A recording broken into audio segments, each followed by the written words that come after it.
ರಾಜಸ್ಥಾನ್ ಡೆಲ್ಲಿ ಗೆದ್ದ ನಂತರ ಹೊಸ ಪಾಯಿಂಟ್ಸ್ ಟೇಬಲ್ ಹೇಗಿದೆ? RCB ತಂಡಕ್ಕೆ ಬಂಪರ್ ಲಾಟ್ರಿ ಹೊಡೆದಿದೆ. ಡೆಲ್ಲಿ ಸೂಪರ್ ಆದಂಥ ಪರ್ಫಾರ್ಮೆನ್ಸ್ ಕೊಟ್ಟಿದೆ. SRH ತಂಡವನ್ನು ಧೂಳಿಪಟ ಮಾಡಿ ಬಿಸಾಕಿದೆ. ಮೊದಲ ಪಂದ್ಯದಲ್ಲಿ ಡೆಲ್ಲಿ ತಂಡಕ್ಕೆ ಸೂಪರ್ ಜಯ, ಸಖತ್ತಾಗಿ ಆಡಿದ್ರು ಅಂತಲೇ ಹೇಳ್ಬೋದು. ಎರಡನೇ ಪಂದ್ಯದಲ್ಲಿ ಚೆನ್ನೈ ತಂಡವನ್ನು ಧೂಳಿಪಟ ಮಾಡಿ ಬಿಸಾಕಿದ್ದು ರಾಜಸ್ಥಾನ್ ರಾಯಲ್ಸ್ ತಂಡ. ಎಲ್ಲರೂ ಕೂಡ SRH ಗೆದ್ದುಬಿಡುತ್ತೆ, ಚೆನ್ನೈ ಗೆದ್ದುಬಿಡುತ್ತೆ ಅಂತ ಇತ್ತು. ಆದರೆ ಇಬ್ಬರು ಕೂಡ ಸೋತೋದ್ರು. ಇದು ಹೊಸ ಪಾಯಿಂಟ್ಸ್ ಟೇಬಲ್.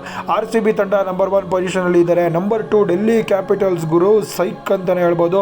ನಂಬರ್ 3 LSG ಇದ್ದಾರೆ. Number 4 GT, number 5 Punjab, number 6 KKR, number 7 CSK ತಲಾ for a reason, number 8 SRH, 9 RR, 10 Mumbai Indians.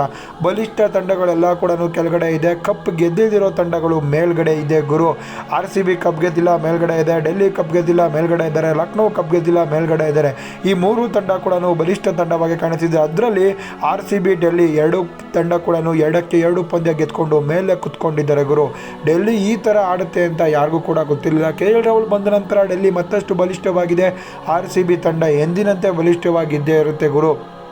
RCB ತಂಡಕ್ಕೆ ಒಂದು ಲಾಟ್ರಿ ಏನಪ್ಪ ಅಂದರೆ ಬಲಿಷ್ಠ ತಂಡಗಳು ಕೆಳಗಡೆ ಇದೆ, ಮೇಲ್ಗಡೆ ಇರೋ ತಂಡಗಳೆಲ್ಲ ಕೂಡ ಆರಾಮಾಗಿ ಬೀಟ್ ಮಾಡ್ಬೋದು.